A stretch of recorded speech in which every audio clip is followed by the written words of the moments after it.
मित्रः शं वरुणः शन्नो भवत्वर्यमा शन्न इन्द्रो बृहस्पतिः शन्नो विष्णुरुक्रमः ॐ शान्ति शान्ति शान्तिः।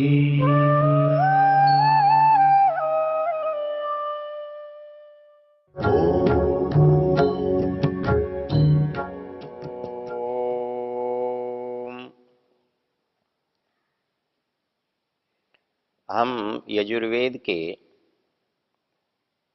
32वें अध्याय की चर्चा कर रहे हैं।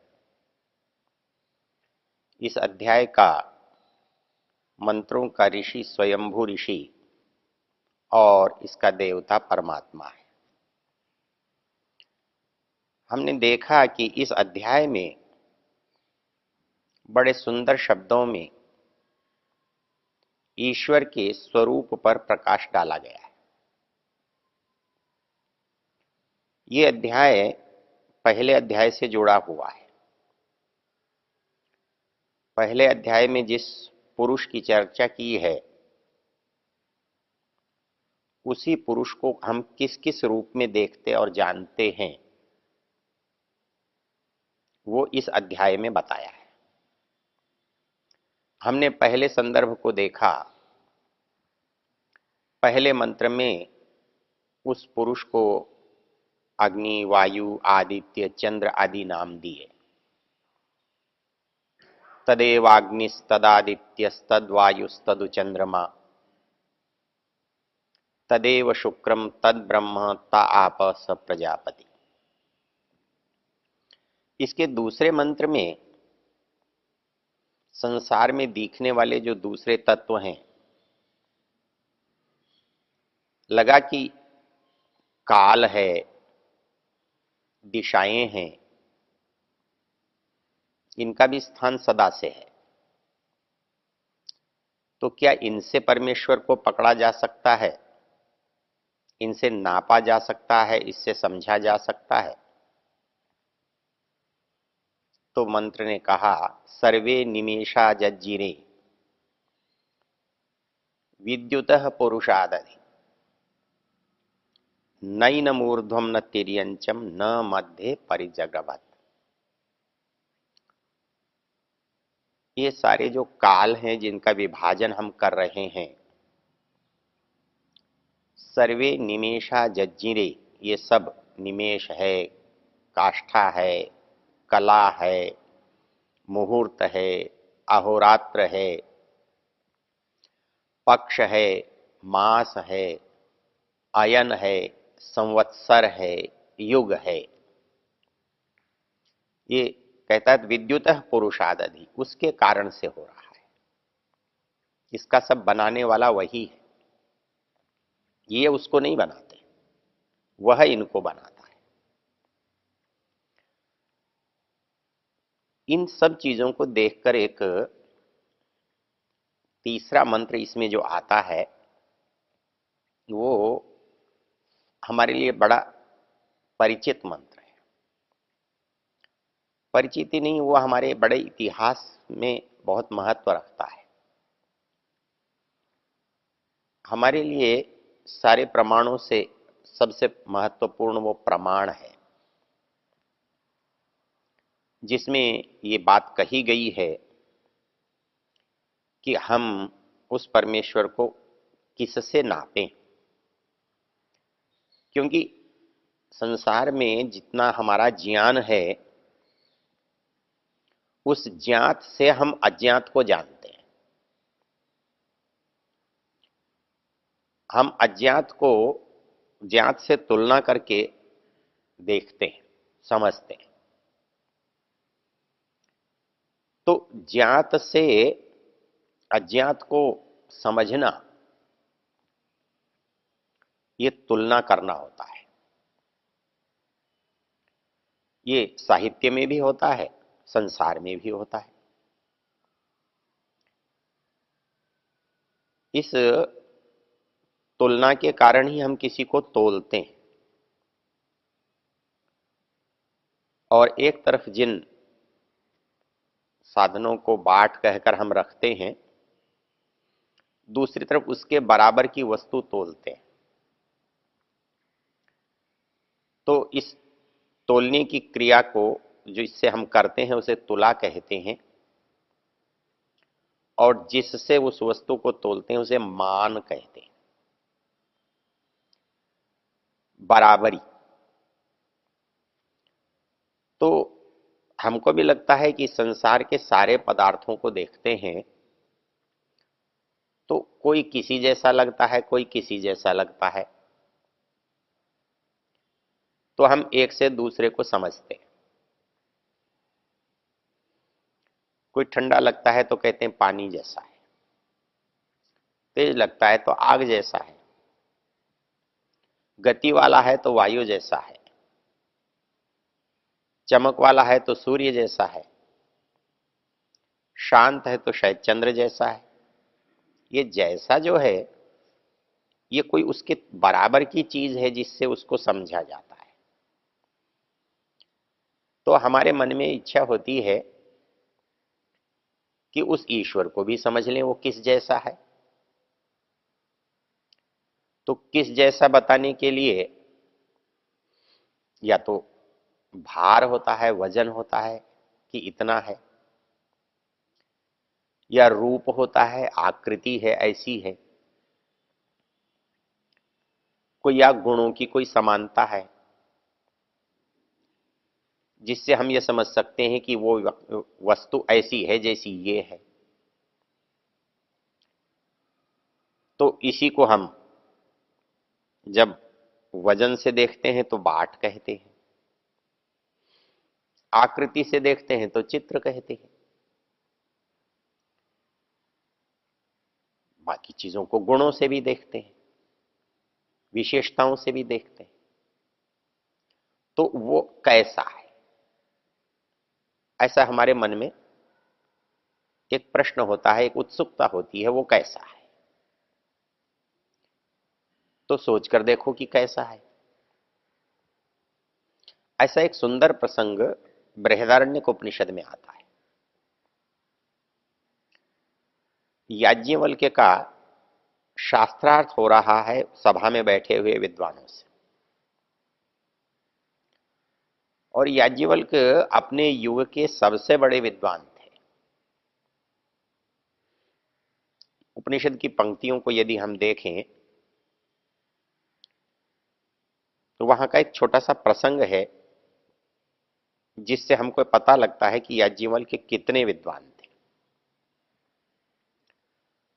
प्रसंग है कि राजा जनक ने कोई बहुत बड़ा यज्ञ करने की सोची। जब कोई राजा महाराजा कोई बड़ा व्यक्ति यज्ञ करेगा तो छोटे मोटे लोग तो आएंगे नहीं, बड़े बड़े विद्वान आएंगे। तो उन्होंने कुरु पांचाल प्रदेश के सैकड़ों हजारों विद्वानों को इकट्ठा किया। बहुदक्षिणेन यज्ञेन एजे, जिसमें बड़ी बड़ी दक्षिणाएं दी जा रही थी, ऐसा यज्ञ किया। तो जिसकी दक्षिणा बड़ी है उसका यज्ञ भी बड़ा होगा। उस यज्ञ के करते हुए जनक के मन में एक विचार उठा, और वो विचार ये उठा कि ये जो इतने लोग आए हैं इनमें सबसे बड़ा विद्वान कौन है। अब कैसे जाने? जानने का आदि काल से आज तक एक ही तरीका रहा है, परीक्षा। वो परीक्षा लिखित होती है या वो परीक्षा मौखिक होती है। हम मौखिक परीक्षा को शास्त्रार्थ कहते हैं। हम प्रश्न उपस्थित करते हैं, अगले से उत्तर की अपेक्षा रखते हैं, और सफलता को प्रदर्शित करने के लिए हम पुरस्कार रखते हैं। यही कार्य राजा जनक ने किया।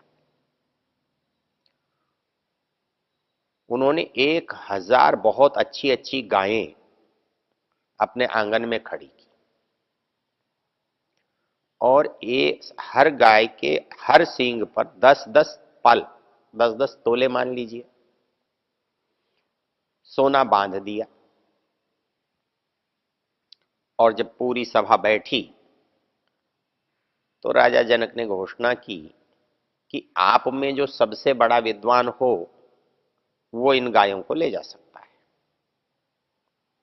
ये बड़ी विचित्र परिस्थिति है कि हजारों लोग, हजारों विद्वान तो बैठे हों और उनमें से कोई एक उठकर ये कहे कि मैं सबसे बड़ा विद्वान हूं। एक तो अहंकार, और दूसरों को कुछ न समझना। ये बड़ी परिस्थिति, पता नहीं कौन कितना बड़ा विद्वान है। जब सभा में सन्नाटा छा गया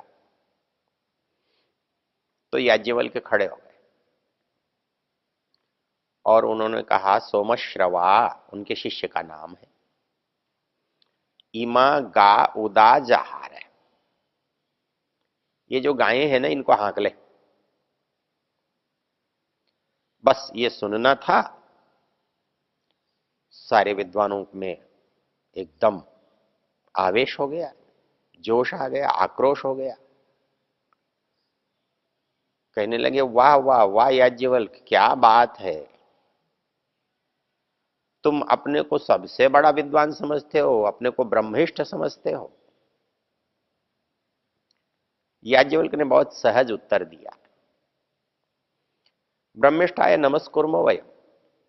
अरे जो ब्रह्मिष्ठ है, ब्रह्म का जानकार है, उसको तो हम प्रणाम करते हैं। गो कामा वयम, हमारी तो इच्छा गायों की है। भैया देखो गुरुकुल, ना आप पूछना चाहते हैं तो पूछ सकते हैं, मुझे उसमें कोई आपत्ति नहीं है। बड़ा लंबा शास्त्रार्थ चलता है, 8-10 बार लोग खड़े होते हैं, प्रश्न पूछते हैं। हमारे यहाँ प्रसिद्ध जो गार्गी का संवाद है याज्ञवल्क्य से, वो भी वहीं का है। वो हमारा विषय नहीं। हम जिस विषय की चर्चा कर रहे हैं उसमें एक विषय है जो हमारे जनक का पुरोहित है। वो याज्ञवल्क्य से एक प्रश्न करता है कि याज्ञवल्क्य ये बताओ कि ब्रह्म कैसा होता है। याज्ञवल्क्य ने उत्तर दिया, जो सृष्टि को बनाता है, जो सृष्टि को चलाता है, जिससे सृष्टि को उत्पन्न करता है, ऐसा ऐसा ब्रह्म होता है। अश्विन बोला कि याज्ञवल्क्य तुमको उत्तर देना नहीं आता। हमने पूछा घोड़ा कैसा होता है तो तुम उत्तर देने लगते हो जिसकी सवारी करते हैं, जिसमें 4 पैर होते हैं, जिसके बाल होते हैं, जिसका मुंह होता है। ये तो कोई उत्तर नहीं हुआ। हम पूछते हैं घोड़ा कैसा होता है तो हमें घोड़ा दिखा दो, ये तो उत्तर है। और ये कहना कि वो ऐसा होता है, काला होता है, गोरा होता है, सफेद होता है, ऊंचा होता है, नीचा होता है, ये कोई उत्तर नहीं। हमने आपसे पूछा था गाय कैसी होती है, गाय क्या होती है। आपने उत्तर दिया, आप जिसका दूध पीते हो, जो 4 पैर वाली होती है, जिसके सींग होते हैं, जिसका गल कंबल होता है, जिसका ऐसा होता है, वो गाय होती है। कहता है ये उत्तर नहीं, ये उत्तर संतुष्ट करने का उत्तर नहीं। आप हमें ये बता दो कि ये गाय है।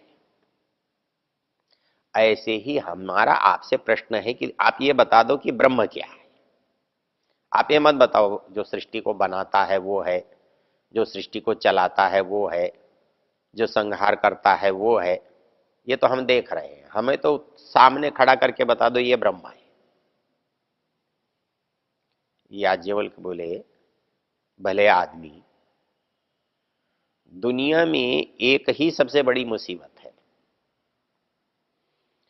हम ईश्वर को, ब्रह्म को, परमात्मा को यह है कह के नहीं बता सकते।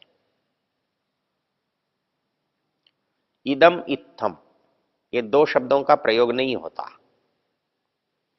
इदम यह है, ये गाय है, ये घोड़ा है, ये कुर्सी है, ये पुस्तक है, ये इसके बारे में हो सकता है, लेकिन ब्रह्म के बारे में नहीं हो सकता।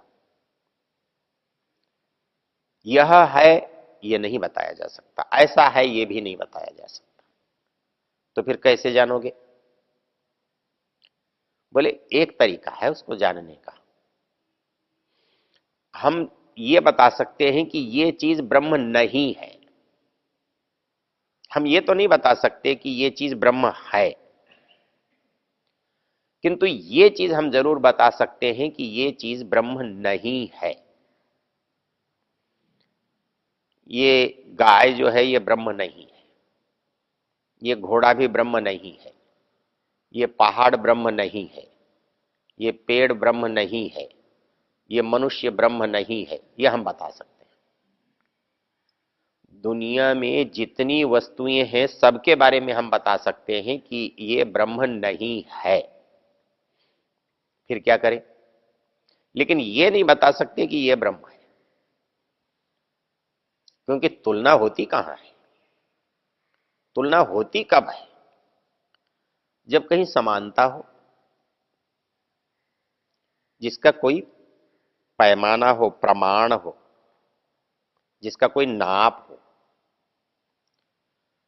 जब किसी का नाप आपके पास है तब आप बता सकते हैं ये वस्तु इतनी है। देवदत्त 5 फीट ऊंचा है क्योंकि आपके पास नापने का तरीका है। आप बता सकते हैं कि वो गोरा है, काला है। वो ऐसा नहीं है। हम ये तो बता सकते ऐसा है नहीं बता सकते, ऐसा नहीं है ये बता सकते हैं।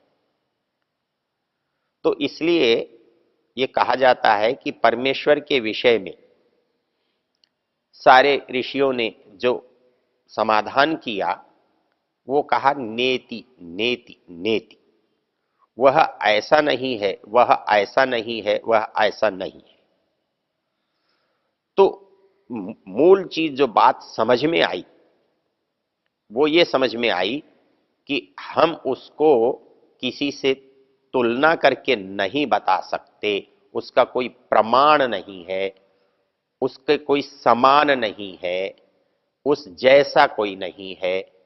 ये हमारे इस मंत्र का विषय है। ओ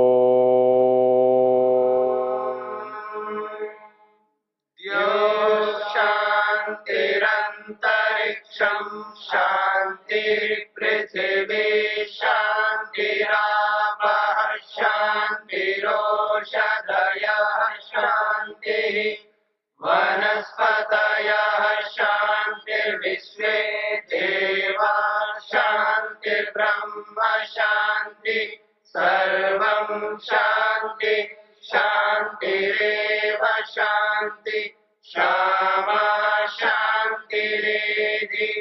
ओम